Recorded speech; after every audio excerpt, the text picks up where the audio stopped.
Hey.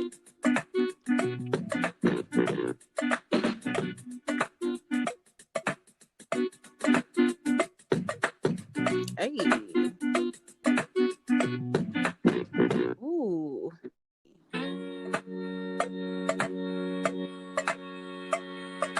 Ready to get your whole life together with growing healing. All right, so welcome to another episode of Growing Healing. So ratchet. Hey, she just naturally gets louder. Like, she don't say the shit. You be having all that. You're not gonna say the full title, sis. You be having all that energy to not even say shit. Scary. Right. Y'all could easily. Y'all know I'm gonna stop. Just throw it. Just throw it in there. Anyway, so yeah, welcome back, y'all. We have a couple topics today. One of our namesakes, honestly, the growing, healing, and shit. We're going to be talking about wounds, and we're going to identify the wounds. We're going to find out, first of all, we're going to find out if we even have wounds in the first place, and if we do, how to identify them. Are we running away from them? And have we even handled and healed our wounds before we enter into a relationship? We have wounds. I feel like everybody has wounds, whether we know it or not. Like nobody has had a perfect upbringing. Nobody has a perfect life. So it's like, it's one of those things where it's like, do you realize that this is a wound for you? You know what I mean? Like the things that are triggering you. I think, I sent a post to y'all yesterday. It was like the things that trigger you are wounds that are absolutely. And so it's like people aren't reflective enough to know, like, oh, I am like, I know somebody who gets triggered when people over compliment her. Really? Like, ooh, that's a wound for you. Yes, because she's not used to it. I get that. And it's a self-esteem thing, right? It's like, I don't feel that about myself. So it bothers me when somebody overly tells me something that I already don't believe about myself. And then it's like one of those things where it's like, oh, I think you're lying because I'm not used to it. I didn't get it growing up. You know what I mean? Like all of these other things that when a guy or like you're dating and guys consistently compliment you, it's like one of those things like, okay, stop. Like it just makes her uncomfortable. Okay, yeah. I kind of get that. Guilty, triggered. Yeah. Yeah, I'm kind of like that too, low key. So I definitely understand that. And it's crazy for me. It only comes from when guys do it. It's, if a girl compliments me, I'm gonna eat it up. I'm gonna compliment her back. Yes! It's cool. But when a man does it, it's like, hold on. It's so weird. But wait, what is your actual emotional reaction? Because when women do it, I get so boosted because you know that really counts. It's like you really know that they mean it. Yeah, and I feel good about it. Like I believe it coming from a woman, but from a man, I've just been conditioned to just not really believe what they're saying. I kind of feel like they're overcompensating for the fact that they may not even really fuck with me like that. So they're just throwing out all these compliments just so I'll eat it up. To hide the fact that they don't really fuck with me like that. But pause, because but when do you actually receive a compliment though? Like when does that actually happen? At any time. I can receive a compliment from anyone at any time, but it's just when a man that's what I'm talking that's about. Not related to me, when a man that's not my family, someone that I'm trying to pursue romantically, when he kind of like layers it on like extra thick, okay, that's when I get suspicious. But like just a regular compliment, like, oh, you're so pretty, I'll be like, oh, thank you, but gotcha. When it's like too I can't even say it's too much, because in my head it's too much, but in his head maybe he's being nice, but I perceive it as he's overcompensating. Right. So what's too much? Too much would be compliment A, I receive it, I accept it. Compliment B, compliment C, compliment D, like all back to back like that. Okay. But yeah, like, what you doing? So if you're on a date and a guy consistently compliments you throughout the date, is that too much? Honestly, a little bit, but that's just my insecurity talking. The rational side of me knows that these are compliments the fact is he gave me a compliment. It doesn't matter what the motive is. The fact is the compliment was there. So my insecurity will say, oh no, it's something wrong now because he's doing too much. Okay. Well, freaking, just because I want to get my little opinion on the topic itself. Go ahead. I just feel like that in regards of us knowing if we have wounds, a lot of people don't feel like they even have wounds based off of the fact that, like, society teaches us that, like, you know who you are kind of really young, and then you just grow up and say, like, oh, well, this is my personality. Like, this is how I've always been. This is how I'm always going to be. You can either accept it or keep it moving. So it's, like, really hard for a lot of people to identify because they really feel like their wounds are their identity. And so they make the excuses for how they respond to certain stuff and say, like, well, I've always been like this. Oh, yeah. You know what I'm saying? So it's like for me, I don't, because I feel like when you're at work, you kind of put on a mask anyway. When you're in public, you kind of put on a mask. When you're with your friends, you're kind of on your best behavior because when you're coming to your friends, it's like high energy. You're excited to update. They're kind of very beneficial to you. So it's usually nothing too crazy happening anyway. But I feel like within your relationships is when you feel safe. Like I heard something like, I always kind of reference this, like a relationship gives you the space, the light to make you basically blossom. And in blossoming, it's like the good and the bad come up because it feels you feel safe enough to let whatever's in you out. But it's up to the partner to really help you move through that. But it's also up to you to realize that it's coming up and that you need to identify it. So a lot of people are in relationships and like the partner's triggering them and they're like acting like a child.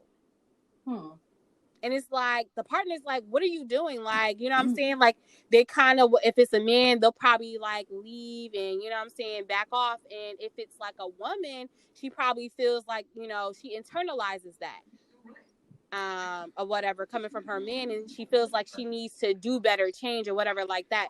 So it's kind of hard with both partners, but it's kind of like when you start realizing that you're sabotaging or you claim to love someone but you treat them like trash, because that's really what it is. Like your wounds cause you to not be your best self. Right.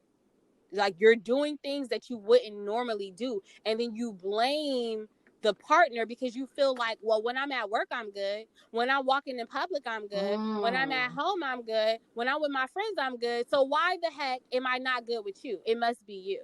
So it's like really hard for people to identify because it's so easy to blame the only person who brings it out of you. It is. It is. So back up a little bit to what you were saying about how your partner is kind of supposed to help you with the wounds or something like that. You said. I don't agree with that. I don't either. So what did you mean by that though? Okay, so I mean that a lot of times, okay, so we look at partners as our safe place, the person who can love us unconditionally. You know what I'm saying? We might have been through some things, had some trash partners, had trash family, whatever is going on in life, or even if we just want that kind of love, because that's what we've been expecting our whole lives. We go to our partner and we're just like, oh my God, I love you so much, love me so much. You know what I'm saying? And it's like, you know, because there's always a borderline of like a love and hate with your partners and your parents. The only people who can make us feel that trigger to the extremity that we almost feel like we hate that person. You know what I'm saying? Because you ever heard of like love and hate is like you're walking on the same line type of thing. Yeah. So it's like sometimes you get so mad at the person that you love that you almost feel like you want to like slash them or something. You know what I'm saying? So it's like the partner is also a tool. It's also a beacon to bring that out of you. Your partner can be your mirror. And if your partner has the capacity to show you, like, look at what you're doing. This is not from me. Or like, I understand that you're bringing this out. I love you so much and I don't want us to go in that direction. It depends on if the partner has the awareness, the unconditional love, and the capacity to deal with your wounds coming out.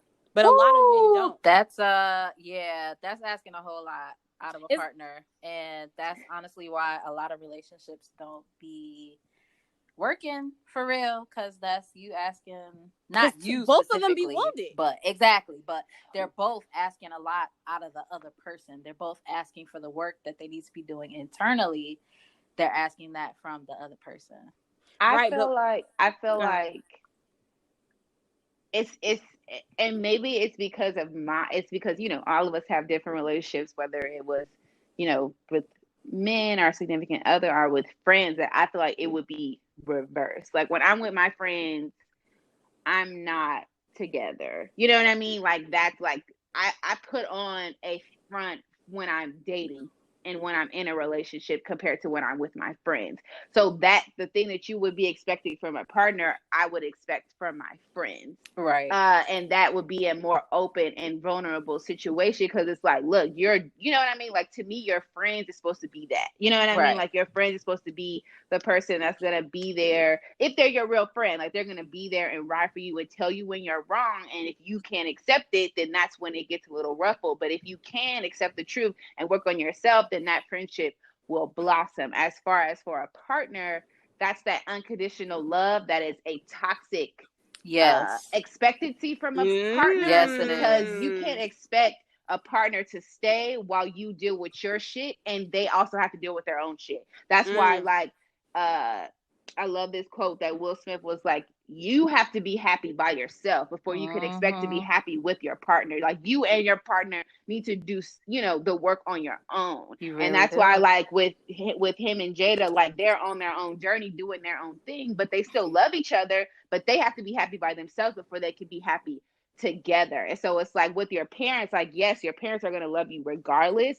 I don't feel like your partner is supposed to have that same type of love for you, because hell no, it can become toxic, and that type of ride or die is the type of shit that our parents and our grandparents stayed and dealt with, and they weren't happy. So it's like after a certain point, you have to be able to heal yourself and know that it's your own job. Like, yes, your partner can stay and ride with you if it's your partner's decision. They are not obligated to stay and ride with you while you work through your wounds, because they have their own shit that they may need to work with, and maybe you healing your wounds can trigger their wounds. You know what I mean? And it's like, you can't expect all of that from one person, and that's why you have to have friends and hobbies and all that type of shit to help you work on your wounds, because you can't expect all of that love and support from one person. It's just not emotionally healthy. But question, so when you're in your friendships, are you like, do you get more triggers from being around men or with men or your friends? Because I know for you, men aren't safe. So for you, friends are safe. Where for a lot of women, men are safe and friends aren't as safe, but they can be safe. You know what I'm saying? So it's like, for me personally, with y'all or whatever like that, for example, I'm not going to, I might need a vent. I might need to tell you about, I'm coming to you with what I already experienced. You know what I'm saying? I'm coming to you with my problems possibly, or I'm coming to you with my excitement about something. Like, you're the last person out of the day that I'm coming to stuff with, but I've already been triggered. You know what I'm saying? So it's like, the environment is triggering me, but you guys are the safe place to where I can express. Whereas my relationship is the place where I'm being triggered that mirrors me. It's mirroring me to even see a trigger. You know what I'm saying? I'm not going to find a trigger with y'all. Like, I may experience some discomfort once in a blue moon, but that's not to the degree and to the extremity to where it's obvious to me. Like, it doesn't give me any awareness is what I'm saying. So for you, do you feel triggered from friends to where you can grow that way? Where do you personally find your own triggers? Because go ahead. I feel like I can be triggered in all parts of my life. I don't feel like being triggered has to only come from people who are close to me.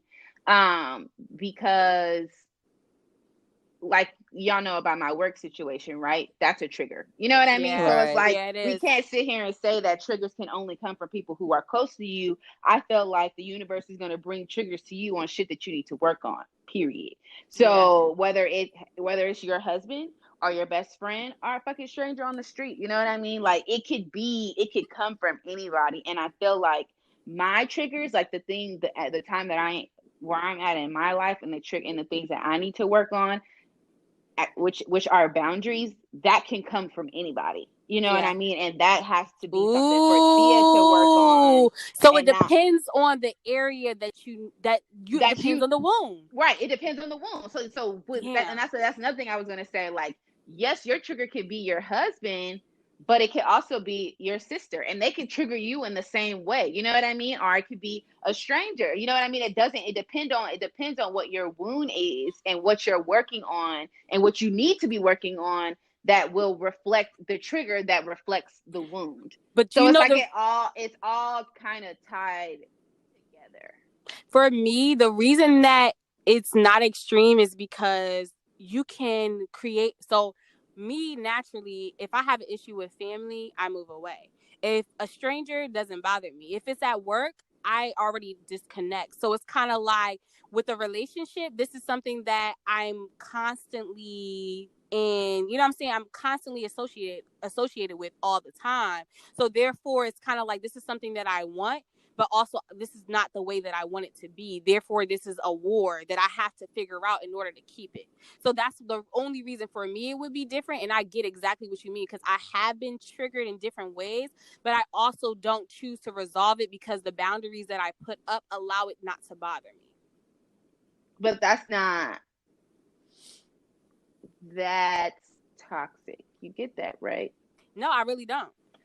So you're basically saying that you see the triggers, you identify the triggers, but you're disconnecting from how it's making you feel and the work you need to do. And you're only allowing people who are close to you, even if it's people close to you, because you just said if it's family, you'll move away. So your response is to always go away from that uncomfortability of what the wound is triggering. And every time you get triggered, instead of understanding why you're triggered, you run away from it. Yes, and that's also the same reason why she doesn't watch the news. Like, her logic around not wanting to hear anything bad is also the same logic she applies to this. So yeah, I understand that for her. Right. But also, you know what? You're hitting something. It is toxic in a way, but my toxic was extreme before. So it's like, for me before, I'm cutting people off. Whereas for me now, I'm moving away from it so that I don't have to do that, because I realize. But they're the same. It's the same thing, Asia. No. It's not the same thing. Okay, so do you mean moving away as in distancing yourself? Yes. I'm not distancing myself and saying, oh, well, we're not going to be friends. Or I'm saying I give myself the space to be like, to sit in that and say, okay, well, I took something personal, whatever it was. I take the space to actually figure that out, rather than cutting someone off, which is what I did to avoid or disconnect in that manner. So for me, I was triggered to a point that I needed them to go away so that I didn't deal with my discomfort, which is now I can deal with my discomfort and I can give myself space to not be in that area to where I get irrational, or, you know what I'm saying? I allow that trigger to overwhelm me, is what I'm saying. So when you give yourself that space, whoever triggered you, are you still talking to them? Yes, they're not cut off. That's what I'm saying. So for me, that was my experience. My cutting people out of my life was me truly avoiding triggers, because I wasn't healing myself, which is why I never knew that I had triggers until my relationship, where I couldn't cut him off like I did everybody else. You could, you just didn't want to. Exactly. But that also helped you identify your triggers. So exactly. Right. So people were disposable until, you know what I'm saying? Man was another level, you know what I'm saying? Of course. So for me, the way that I identified my wounds was I would get depressed and it would kind of feel like it was out of nowhere, but it wasn't. And it was attached to certain events that would happen, but looking back, I know it wasn't the event now. It was the way I was handling it, or it was the way that I was dealing with the person or the people. And kind of for me, like the final straw was when I realized that I really, really needed to just take some time and identify them, was when a friend of mine basically told me like, yo, you need to like work on this, like, period. Because the way because he said he was like, the way that you're talking to me right now, it's unwarranted. Like, I didn't do anything to you. I said one thing and it like set you off out of nowhere. And so I looked back through the text messages and I was like, oh shit, yeah, I did kind of,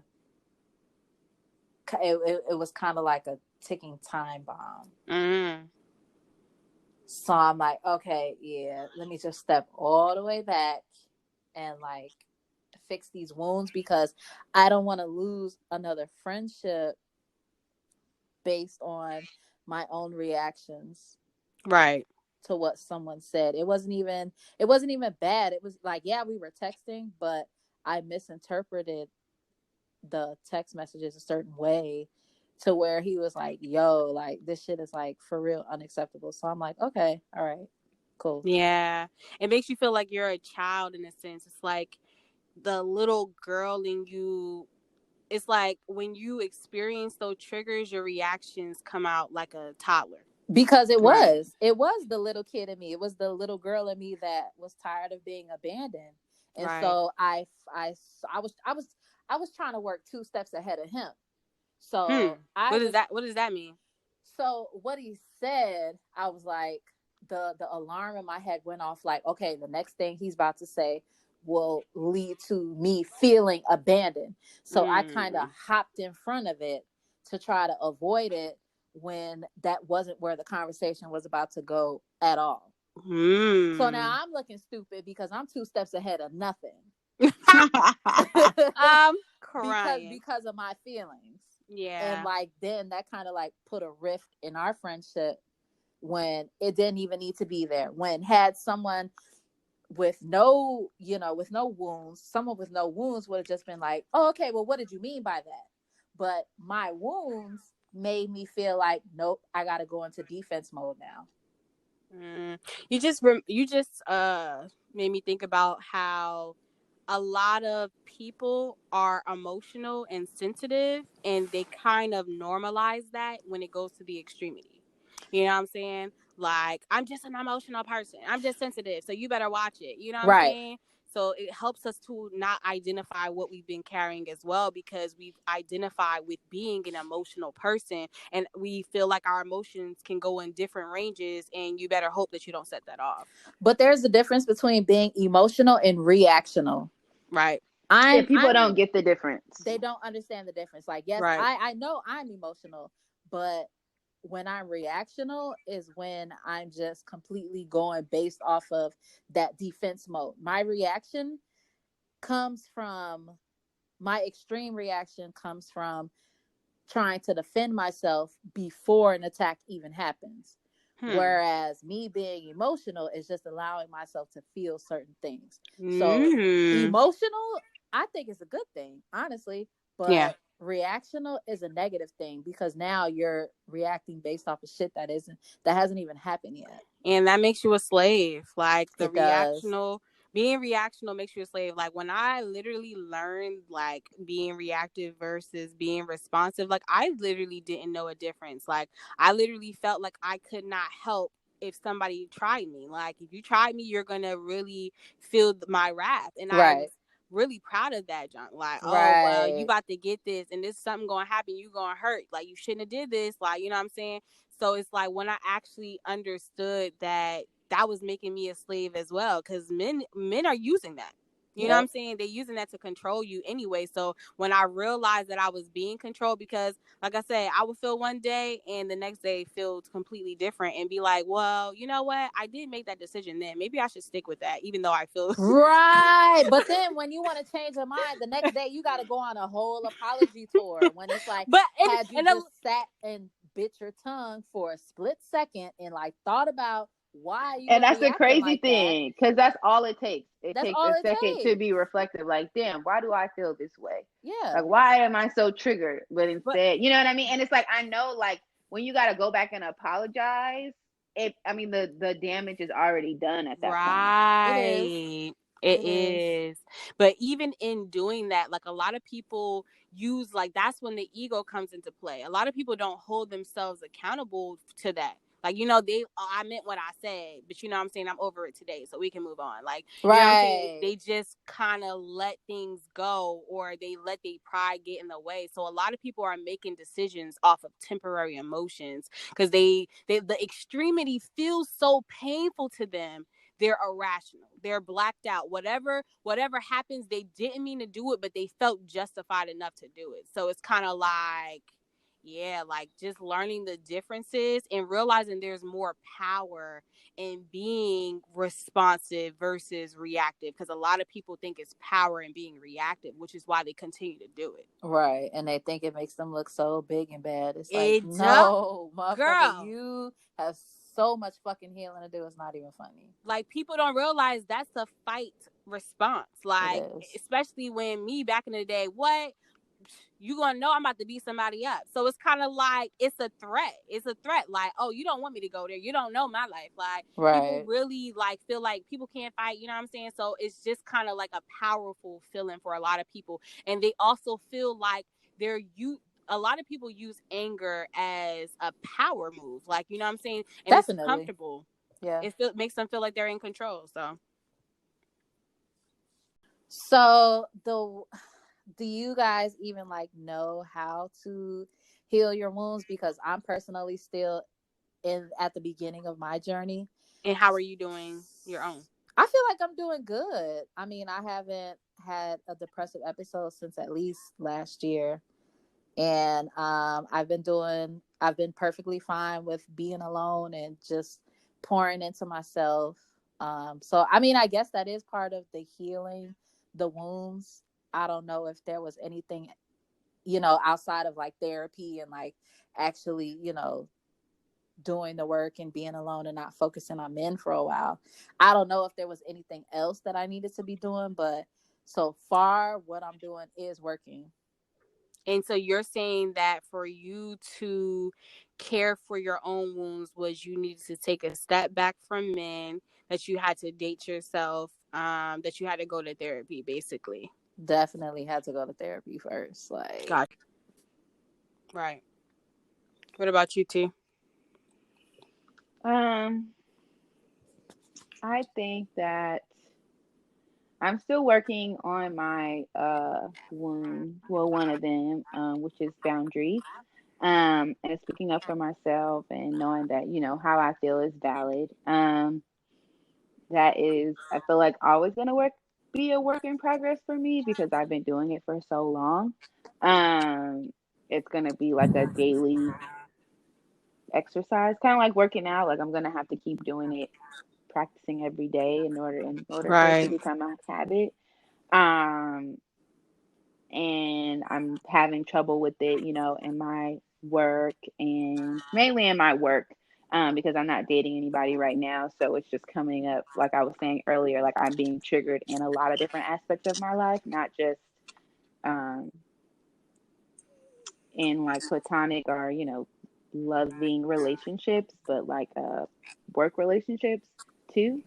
So it's just a work in progress for me. And I think that, yeah, pretty much that's it. It's just a work in progress for me. And it's uncomfortable, which I think is normal, because, after a certain age, you want to feel like you got it, but you never do. And, yeah, I just feel like eventually I'll get it. And I feel like once I get over this hump, I'll be able to keep speaking up for myself, because I feel like work is one of the hardest places to speak up for myself, rather than like a friendship or like a monogamous relationship, because I could cuss you out and go about my day, compared to, fucking up my coins. You don't want to do that. So yeah, I'm just gonna have to speak up for myself in a, professional way. And I think once I get over that hump, it'll be more natural, for me to continue to do it in a professional way, because I feel like I'm only going to go up from here, and I'm going to need to continue to speak up for myself, because I'm a Black woman in a white male job. Mm-hmm. So So, Asia, how do you feel like you're doing with your wounds, healing them? Well, I actually had realized that I use codependency as like a pacifier for all the wounds that I actually had been carrying. So when I took a step back, um, I had to really like realize, like, dang, I had to really feel the gravity of the wounds I had been carrying. And so I ended up kind of crying a lot, in mourning, or I guess in a sense, I was mourning, um, that I hadn't allowed myself to feel all of that, and that I had been holding it within myself. So, like, that was a process in itself of just saying, wow, like, you've been avoiding yourself in this way. And then when I actually realized that, it was kind of like, all right, well, we know what you're carrying. We know that you have to heal yourself. Like, so now that you can identify what those are, like, who are you going to be? Like, what are you going to do with your life now? Because you've always been reactional. You know what I'm saying? So once I figured out, like, I was kind of in this place where I needed my wounds to be fixed by someone else. I was just like, okay, I have to fix it myself. Like, I have to give myself what I've been demanding other people to give me, or whatever, like that. And so I kind of did a lot of research about inner child, the inner child and wounds, or whatever, just so I can identify my own. And that kind of opened my eyes to how to deal with that, and realize it's very common. Like, I didn't realize how common it was, and I started to see that within other people. How common what was? Wounds, or the trauma, or, what I'm saying, just the inner child taking over, and taking over ourselves. You know what I'm saying? So it's kind of like you just feel like it's you, when really there's someone inside of you that has control as well, when it's necessary, because they feel like they're protecting you, because that's how you've always been protected. You know what I'm saying? right. It's kind of unlearning that and finding a new way to be. That was definitely necessary. So once I did realize that, I was able to look back at my past and say, oh shoot, like, look at all the things that, how I contributed to all the things I was running from, or I cut out, or just the toxic situations that I had. And I'm just thinking it was the other person, when really, like, it was me. Now that I know that I even have this inner child who has no control and stuff. So basically, in knowing that, I think my biggest work, which has made me feel free, was saying, like, okay, I feel triggered. I feel this extreme emotion. So let me not pick up the phone. Let me not talk to someone. Let me not blame someone. Let me just feel this, because I've been carrying it, and I keep, like, going to other people. And really, it should have been me the whole time. That's why I need people the way that I need them. Or I probably, you know what I'm saying, had that codependency, because I'm really not giving myself that. And when I was finally able to sit in those emotions, I realized, shoot, I was good after like 5 minutes. And I was just like, oh, that's it. Yeah. You know what I'm saying? That's literally it. Just stepping back for a little bit. Right. Like, I've been running away all this time for 5 minutes. So it's just like, yeah, from then on, just having the awareness and having the methods that I use to even Like, you know what I'm saying? Just be with myself or nurture myself. It's kind of like a new world for me. So that's kind of how I've been healing it. And it's always, like T said, it's always going to be a journey, but I constantly feed myself information about it because it's so interesting to me that so many of us are doing it and we don't even realize it. And so I want to help other people help themselves, just like I help myself. So all right, y'all. Thank you for listening to another episode of Growing, Healing, and Shit. Please follow us on social media platforms and let us know how you guys are battling your own wounds or how you're identifying your own wounds. Thank you for listening. thank Bye. you. Bye.